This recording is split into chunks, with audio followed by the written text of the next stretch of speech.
Días, estudiantes míos. Esta es nuestra primera clase virtual. El último tema que introduje, que de hecho no introduje, fue el de los compuestos de IMI, que pueden ver ustedes aquí en la pantalla.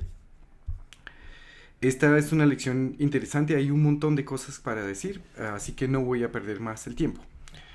Les enseñan en primera instancia los compuestos o unos compuestos formados del verbo IMI, como pueden ver acá, y una preposición. En todos los casos, el significado de estos compuestos se puede entender, se puede deducir un poco a partir del significado de la preposición y el significado general muy amplio del verbo ser.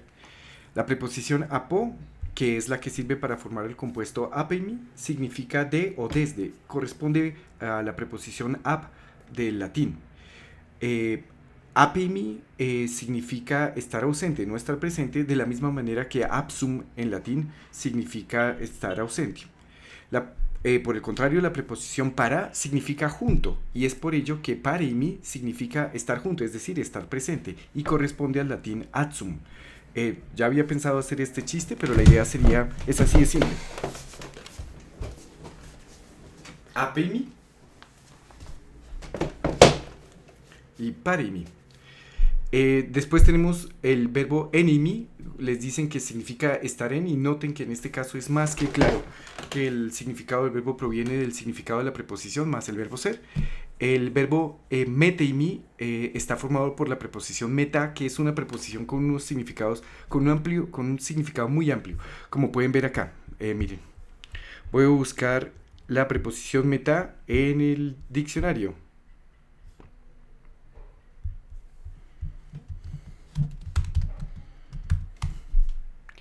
Y noten ustedes que es una preposición que se construye para empezar. Se construye con genitivo y tiene unos significados en genitivo. Se construye también con dativo y significa unas cosas con dativo y otras con acusativo. El diccionario Liddell Scott and Jones, sin embargo, en la parte final nos dice cuál es el significado de la preposición cuando forma parte de un compuesto. Y fíjense que dentro de los significados de meta está participación o participación con. Supongo que es este el sentido que debemos darle a la preposición meta en este caso para que eimi signifique intervenir. Es estar con, estar entre, estar en compañía de, intervenir. Después tenemos perieimi. Esta es una forma normal para decir en griego antiguo ser superior a algo. Y con un régimen especial que les puedo mostrar aquí. Miren.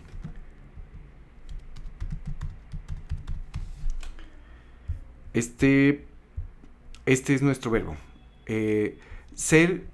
Sobrepasar a alguien en genitivo, y más adelante debe decir, que sobrepasarlo en algo con dativo.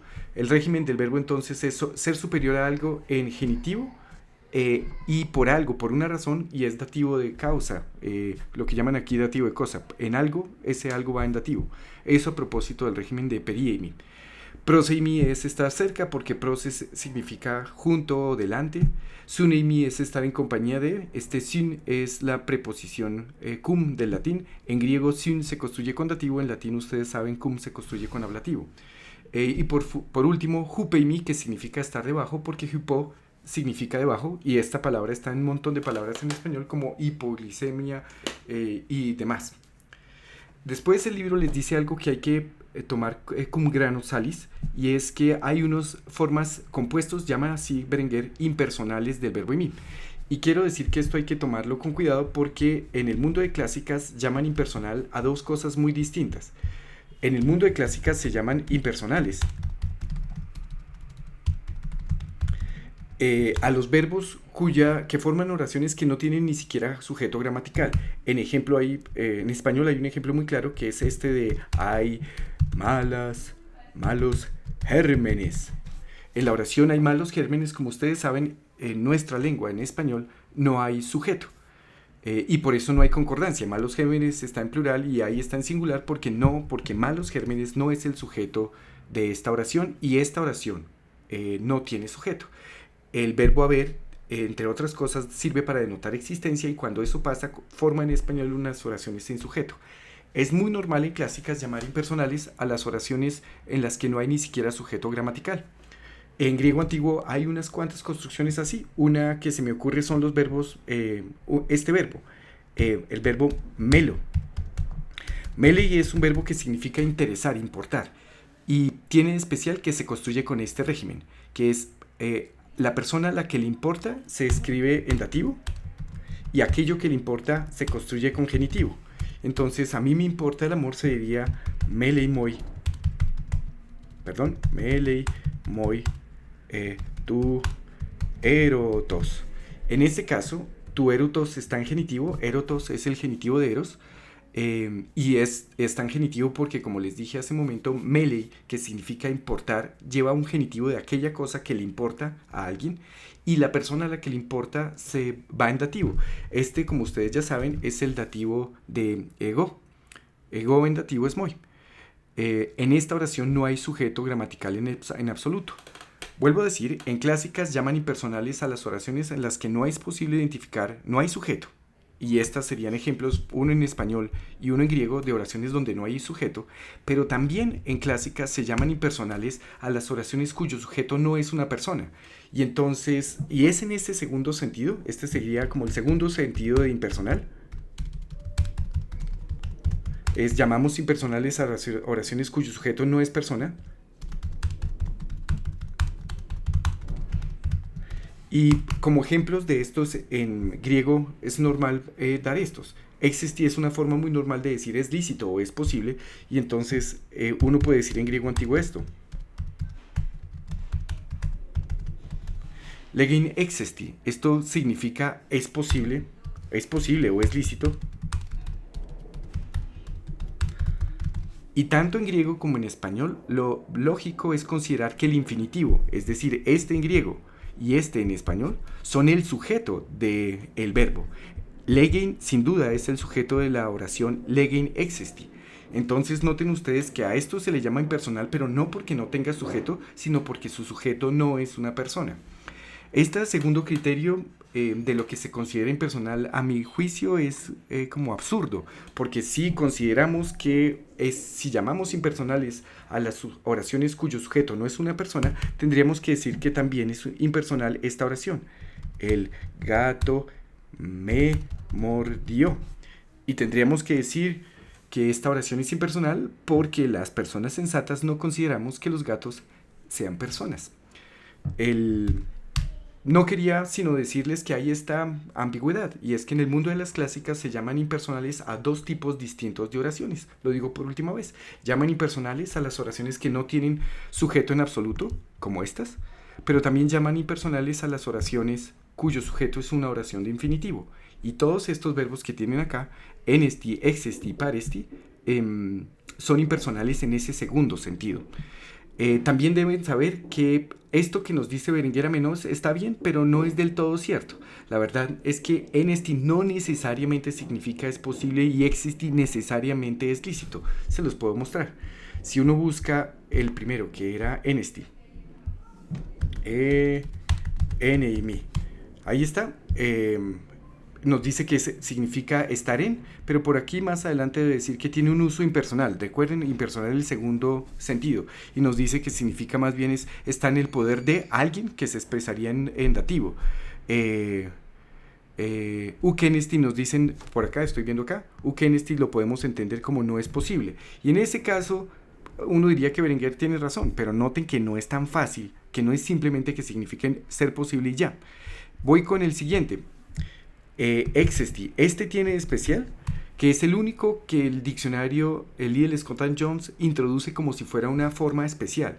Nos dice existi es un impersonal y significa estar permitido o ser posible. Noten que la traducción es lícito, es apenas una traducción posible. Sin embargo, uno puede buscar este verbo como se buscan los verbos en griego normalmente. Exeimi. Miren aquí, no se vayan a confundir. Es que en griego antiguo, aunque no lo crean, hay dos verbos eimi. Bueno, dos verbos, que son estos. Está este verbo que ustedes ya conocen, el verbo eimi, que saben ustedes que creo que ya les conté que este verbo no tiene acento en ciertas formas. En realidad el verbo es así. Pero también está este verbo, que es un verbo que no hemos estudiado, el verbo eimi, que significa ir. Cuando yo busco en el diccionario los compuestos de estos verbos, se refieren al compuesto de uno y otro. Opa. Este, por ejemplo, es el compuesto del verbo Amy, ex más Amy. Este no es el que nos sirve es este. Opa, debe estar enseguida. Este sí. Nos dicen de existi que este verbo solamente se utiliza en su forma de tercera persona del singular, y por eso es que lo ponen como si fuera un verbo distinto. Entonces tenemos fundamentalmente tenemos que el verbo ser sirve para formar unos compuestos con la preposición, y que el significado de estos verbos compuestos se puede deducir a partir del significado de la preposición y del verbo en términos como muy generales, que nos dice Berenguer además que estos tres verbos en particular, eimi más en, eimi más ex y eimi más para, tienen un uso que llaman impersonal. Recuerden, impersonal en el segundo de los sentidos. Después de esto, el libro les presenta un vocabulario al que me voy a referir, pero es que quizás quisiera aclararles una cosa más. Yo no sé si ustedes lo tenían claro, pero supongo que estará bien que lo mencione ahora, y es que en griego y en latín, cuando uno enuncia un verbo, lo enuncia en su forma de presente indicativo voz activa primera persona del singular. Cuando buscamos en el diccionario griego o en el diccionario latino el verbo, digamos, correr, no lo buscamos como correr mediante el infinitivo, sino mediante, como dije, la primera persona del presente indicativo de voz activa. En griego antiguo el verbo correr se busca así. Y esto causa unas confusiones normales entre los estudiantes. Y es que es muy normal que los profesores traduzcamos treco por correr, aunque en sentido estricto, treco es el presente indicativo voz activa primera persona del singular, es decir, treco significa yo corro. Solamente que deben recordar es que cuando uno se refiere a los verbos en tanto palabra, cuando los quiere enunciar, en griego y en latín se usa la primera persona. Bueno, esto que ya dijo, presente indicativo voz activa primera persona del singular, no el infinitivo como sí sucede en español. Dicho esto, hablemos rápidamente del vocabulario, que es muy especial. Tenemos primero un sustantivo de la primera declinación, aiskune, que significa vergüenza, aritmos, que es masculino de la segunda declinación, que significa número, y de aquí vienen aritmética y lo demás. Estas dos palabras son normalísimas en el vocabulario del griego. Después tenemos vía, gebía, palabra también de la primera declinación. Nótenlo, tiene genitivo en as. Recuerden ustedes que son de la primera declinación las palabras cuyo genitivo del singular termina en es o en as. Vía es también una palabra normalísima dentro del vocabulario del griego antiguo y significa violencia. No estoy seguro, pero creo que está vinculado con wim, del latín. En cuarto lugar tenemos deilia. Deilia es un sustantivo derivado del adjetivo deilos, que significa terrible, o cobarde también. Miren, me estoy refiriendo a esto. Cobarde, miserable, ¿sí?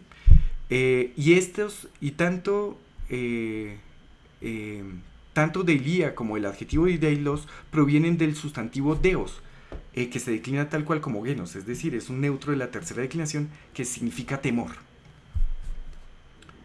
En quinto lugar tenemos el sustantivo ectra, que significa odio.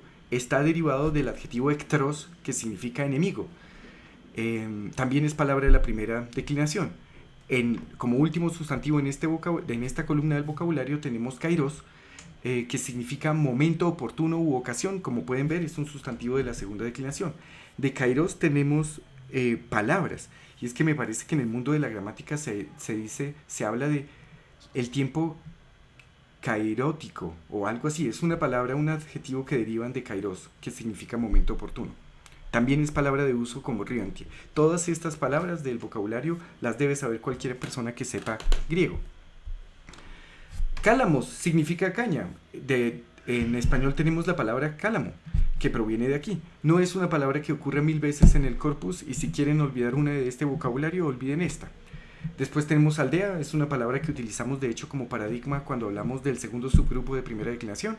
Después tenemos necros, de aquí vienen un montón de palabras del español, como necrología y demás. Necros significa muerto. Y susitía, que es una palabra especial porque citos es comida. Y este sus es la preposición sun que sufrió lo que llaman asimilación.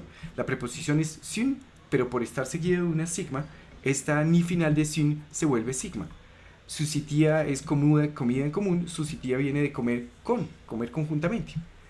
En, en esto es 2-4. La quinta palabra del vocabulario, de esta columna del vocabulario, es el sustantivo huos o huios. Este es un sustantivo que los griegos declinaron de manera loquísima, como les puedo mostrar. Les voy a buscar aquí la palabra huios. Y miren ustedes, huios, que también el genitivo es así, no sé qué, también nos van a mostrar cómo se declina. Lo declinan como huius, lo declinan como hus, pero hus es rarísimo porque es también la forma para decir cerdo en griego antiguo. El dativo huiei,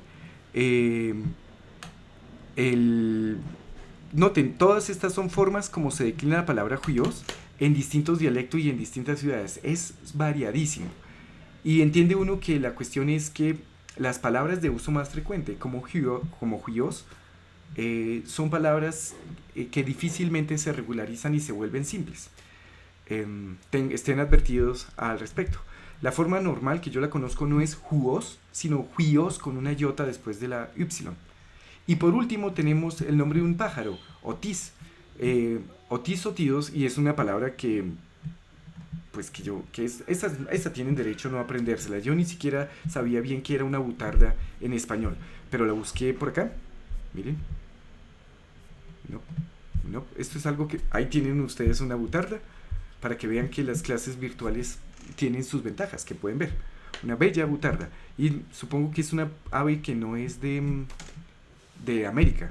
Yo no estoy seguro de haber visto en mi vida alguna butarda.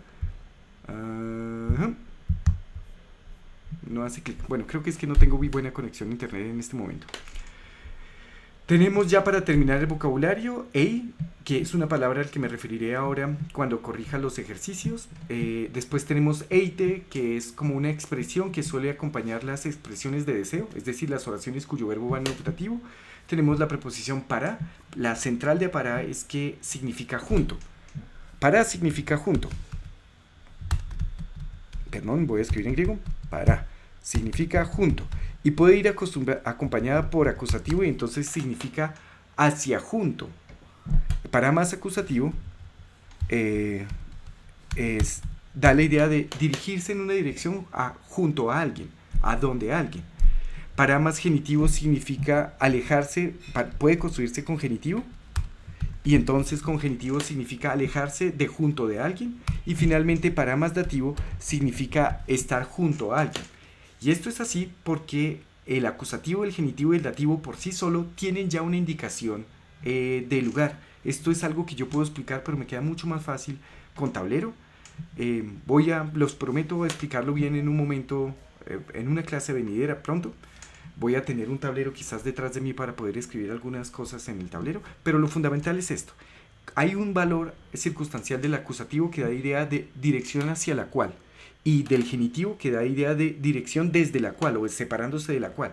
Recuerden ustedes que el genitivo era el antiguo ablativo, o más bien que en genitivo se fundió el antiguo ablativo del indoeuropeo. Y finalmente con dativo da la idea de el dativo da por sí solo la idea de en, porque no sé si recuerden esto, creo que ya se los dije a ustedes. En indoeuropeo los casos eran nominativo, acusativo, genitivo, dativo, instrumental, locativo y ablativo. Ablativo que se escribe así. Creo que no me estoy comiendo ninguno ahora mismo. En griego antiguo, los casos que tenemos... En griego antiguo los casos que tenemos son nominativo, y el nominativo griego proviene del nominativo indoeuropeo. En griego antiguo tenemos acusativo. En griego antiguo tenemos genitivo. Y en griego antiguo tenemos dativo. Y no hay en griego antiguo más casos porque estos otros se fundieron en uno solo con otros.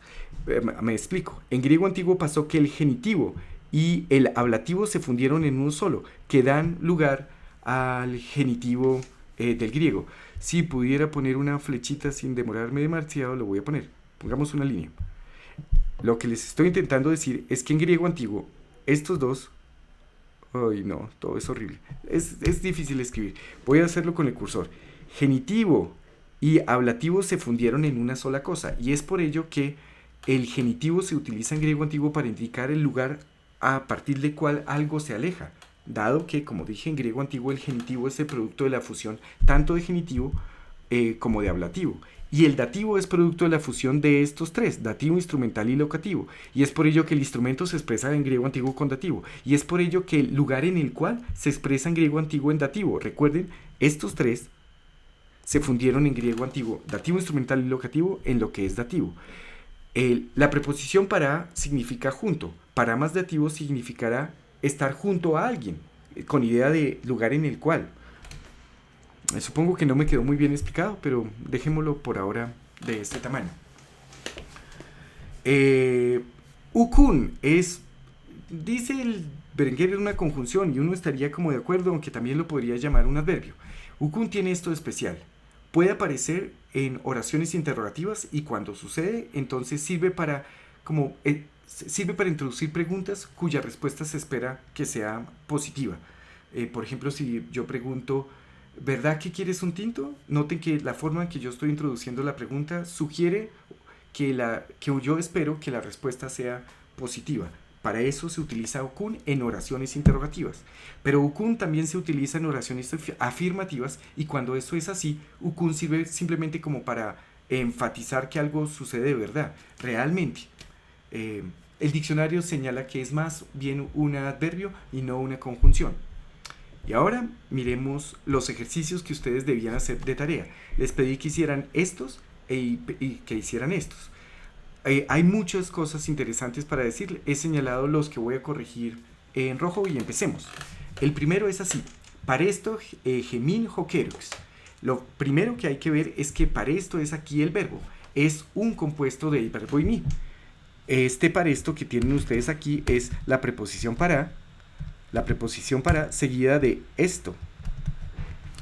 Esto, aunque suene chistoso, es el imperativo tercera persona del singular del verbo imi. Y compuesto con la preposición para sirve para decir estar presente. Noten ahora lo siguiente, y es que cuando una preposición se utiliza como preverbio, la preposición pierde su vocal final si el verbo comienza por vocal, y por eso es que tenemos esta cosa de paresto. Este es un verbo, es un compuesto del verbo imi, está en imperativo tercera del singular.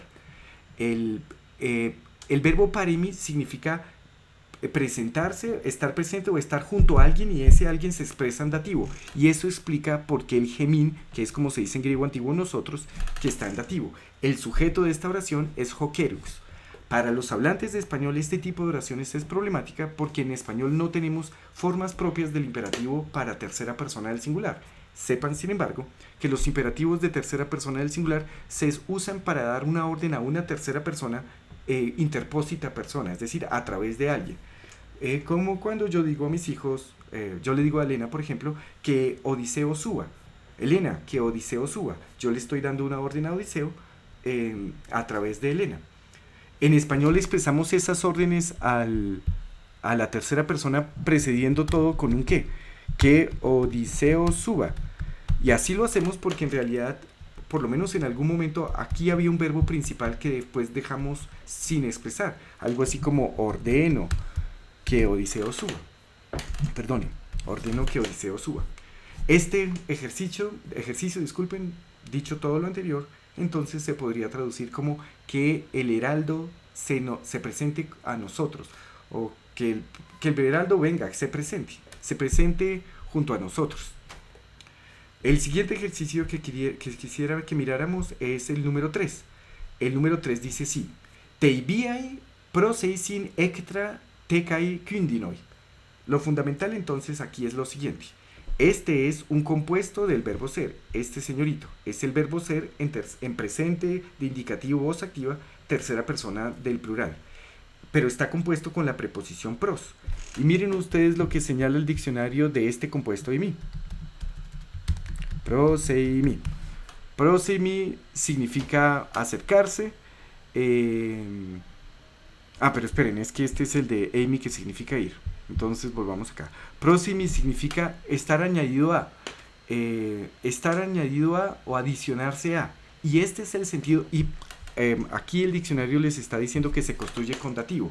Tini es el dativo del pronombre indefinido tis, y así es como el diccionario le indica a uno que este verbo tiene régimen en dativo. La verdad verdadera es que en general todos los verbos compuestos de preposición pueden construirse con dativo. Los verbos compuestos de preposición, para decirlo con más calma, se construyen así.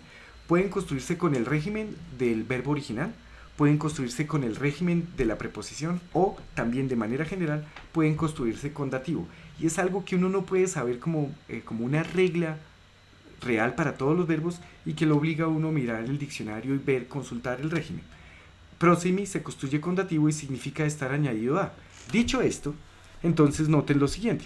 En este ejercicio que estamos mirando, en nominativo está ectrai, que vimos que era odios, estaba en el vocabulario, por aquí está ectra, que significa odio, pero está en nominativo del plural, y kyndinos, kyndinoi, que está aquí en nominativo plural también.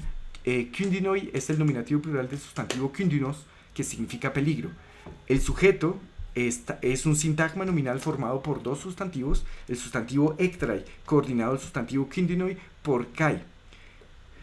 Ese es el sujeto de la oración, el verbo es proseisi y teibiai está en dativo por régimen del verbo proseisi, del verbo proseimi.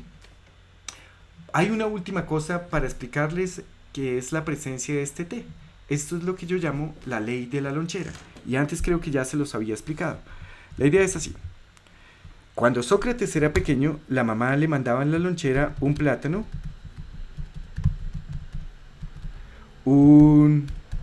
unos chitos y le mandaba que también que le podemos mandar.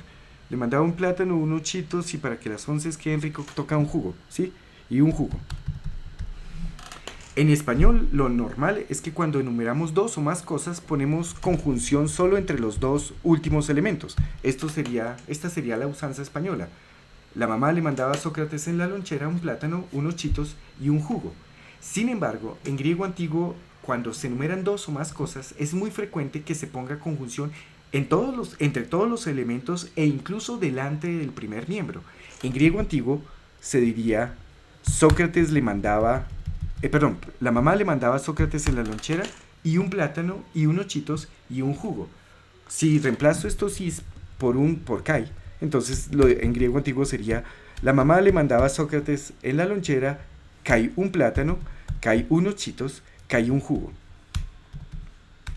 Lo último que necesitan saber para entender por qué la presencia de ese te en este ejercicio es lo siguiente, y es que kai y te significan lo mismo.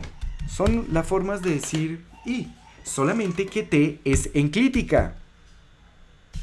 Te es enclítica. Es decir, no se pone dentro de los dos elementos que une, sino después del primer miembro. Es tal cual corresponde al que del latín, solamente que estamos acostumbrados que que se pegue a la palabra mientras que te no se pega. Esto para decirles que si yo quisiera reemplazar este kai por un te, tendría que poner el te acá. Y da exactamente lo mismo. También podríamos decir que la mamá le mandaba a Sócrates en la maleta, cae un plátano, unos chitos té, cae un jugo. Y esto explica por qué tenemos este té acá.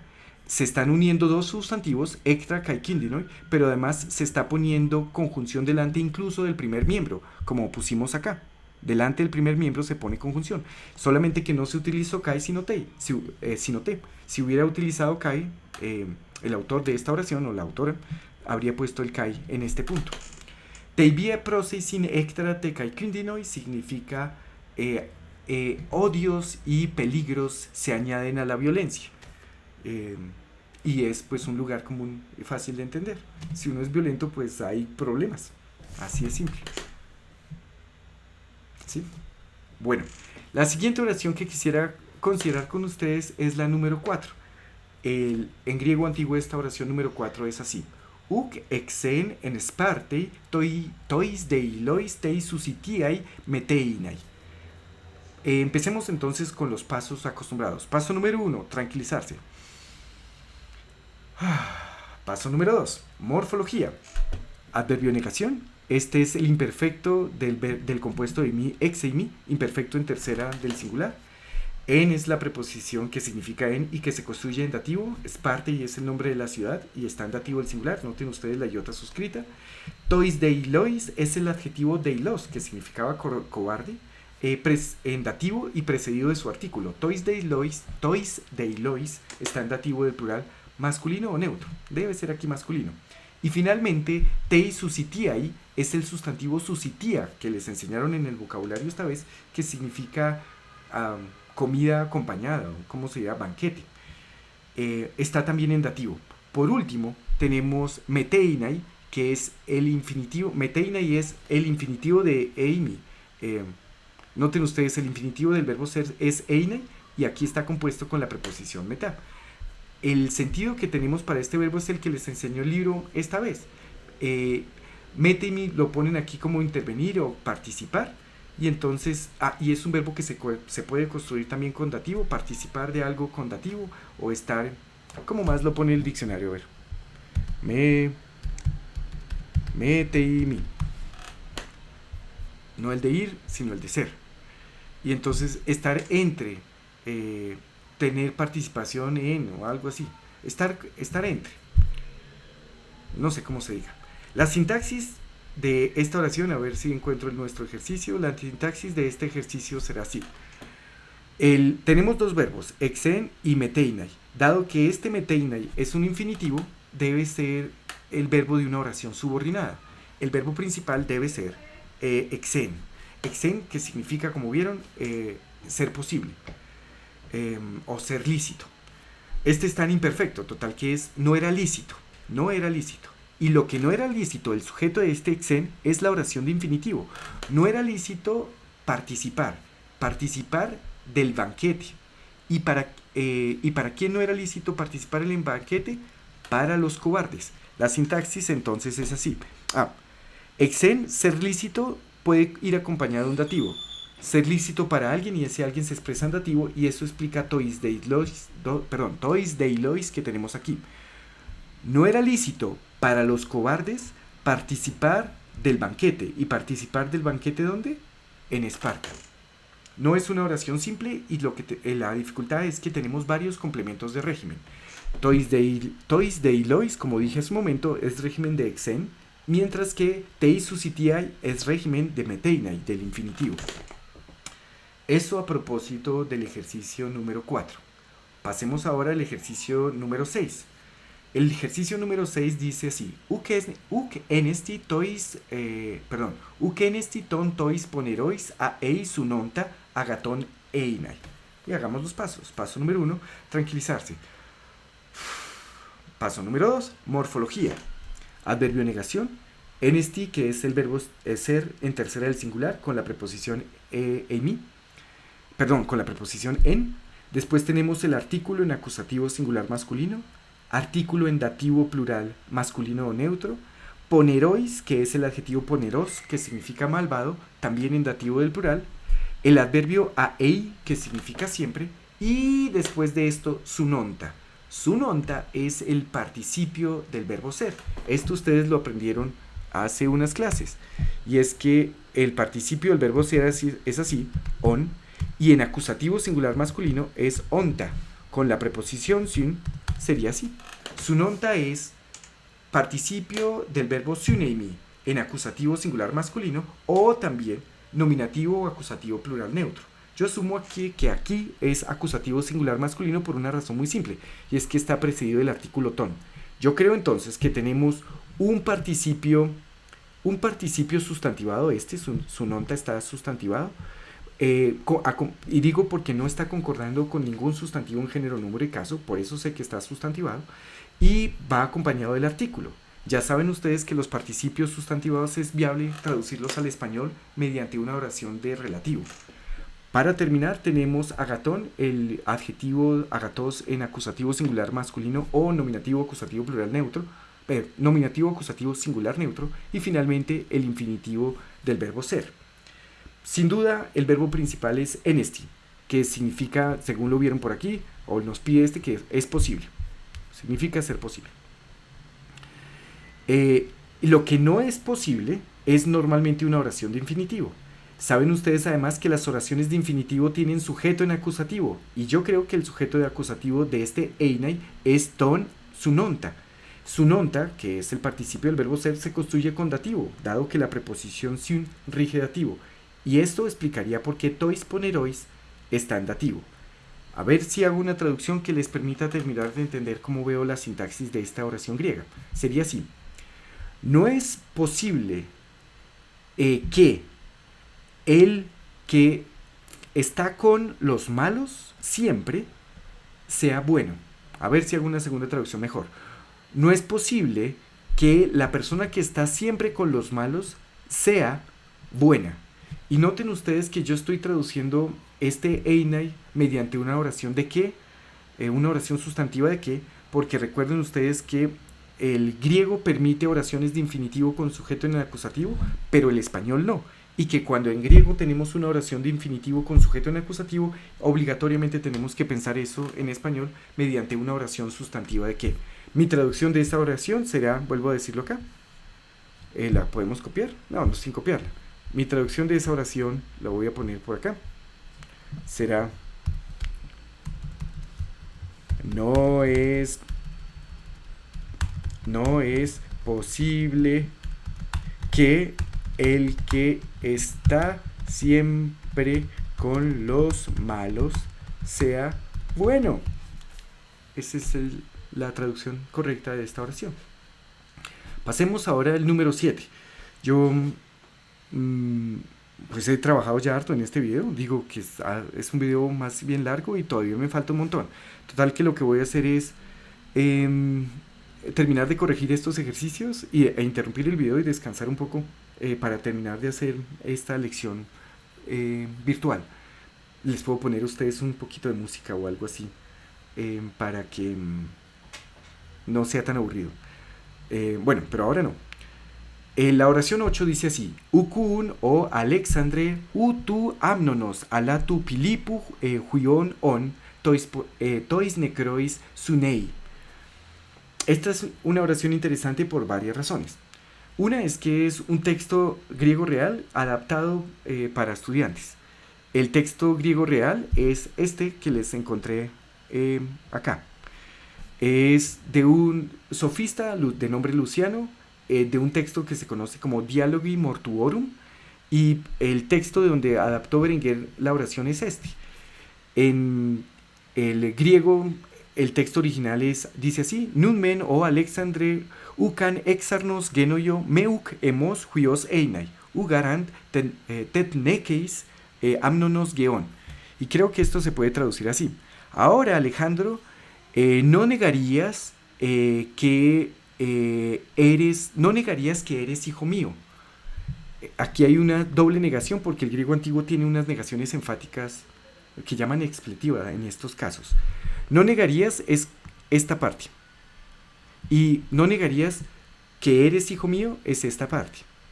Y ahora viene la explicación: pues no habrías muerto siendo, se entiende, hijo de Amnonos. Y Amnon es, como se decía, Amnon es el rey principal en Libia, identificado con el Zeus griego. Volvamos entonces a nuestro ejercicio. En nuestro ejercicio tenemos un par de cosas fáciles. Tenemos un vocativo. Claramente esto está...